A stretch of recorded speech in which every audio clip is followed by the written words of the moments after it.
Hi hello welcome to జిఎట్ news. ప్రస్తుతం మనం కరీంనగర్ జిల్లా తిమ్మాపూర్ మండలంలోని కొత్తపల్లి గ్రామంలో ఉన్నాము. రీసెంట్గా ఎల్లమ్మ తల్లి పండుగ జరిగిన సందర్భంలో ఇటు దళిత మాదిగలకు అలాగే బీసీ గౌడ సామాజిక వర్గానికి మధ్య పెద్ద ఎత్తున గొడవ జరిగింది.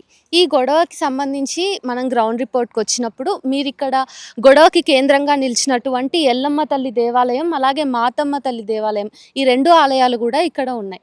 అయితే మాతమ్మ తల్లి దేవాలయం ఎప్పుడు కూడా మాదిగలు సందర్శిస్తారు. మాదిగల ఇంటి దేవతగా, కుల దేవతగా మాతమ్మ తల్లిని వాళ్ళు పూజిస్తూ ఉంటారు.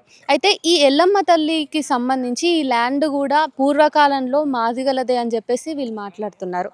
ఈ ల్యాండ్కి ప్రతి 5 సంవత్సరాలకు ఒకసారి ఇక్కడ ఎల్లమ్మ పండుగ జరిగినప్పుడు బీసీ గౌడ కులస్తులేమో ఎల్లమ్మదేవికి బోనం సమర్పిస్తారు. అలాగే మాదిగ కులస్తులంతా కలిసి మాతమ్మకు బోనాన్ని ప్రతి 5 సంవత్సరాలకు ఒకసారి సమర్పిస్తారు.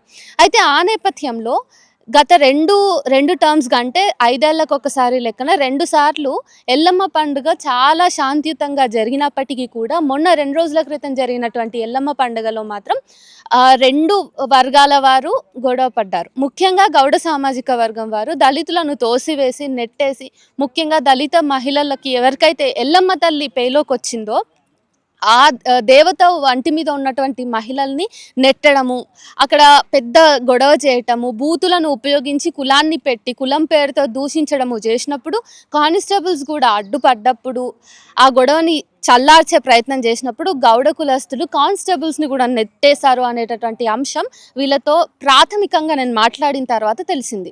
అయితే మీ అందరికీ తెలుసు, ఇది బండి సంజయ్ ఇలాఖా. బీజేపీ నిరంతరం హిందువులంతా ఒక్కటే, మత మార్పిడికి వ్యతిరేకంగా నిలబడదామని చెప్పేసి మాట్లాడుతూ ఉంటుంది. మరి బండి సంజయ్ ఇలాఖాలో ఇంత పెద్ద ఘోరం జరిగినప్పుడు ఇది ఏ వార్తల్లో రాకపోవటం, ఇక్కడ బాధితులుగా కూర్చున్నటువంటి మాదిగలకు ఎలాంటి న్యాయము జరగకపోవటం, దీని మీద ఖచ్చితంగా ఒక డైలాగ్ అనేది సమాజంలో చేయాల్సినటువంటి అవసరం ఉంది.